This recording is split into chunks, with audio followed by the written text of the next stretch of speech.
хочу прочитать стихотворение, которое я написала про нашу Удмуртию, потому что книжка-то у меня называется «Удмуртия, краса ты бесконечна».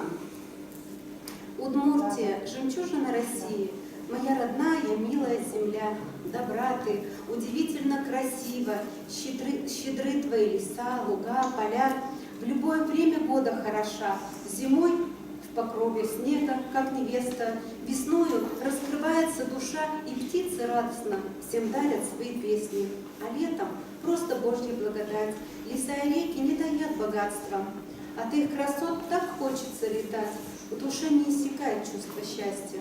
А осенью рубины и янтарь, и золото березовых лесов все брошено природой на алтарь ценителей твоих земных красот. Простой былинкой или цветком ты хороша, и голубых прудов глаза лучистые, и облаками улетает не спеша все горести, вновь оставляя небо чистым.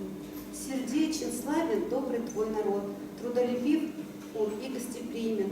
А если время тяжкое придет, от тяжести он тяжести на плечи свои примет. Цвети, расти, Удмуртия моя, и высоко неси свой гордый стяг.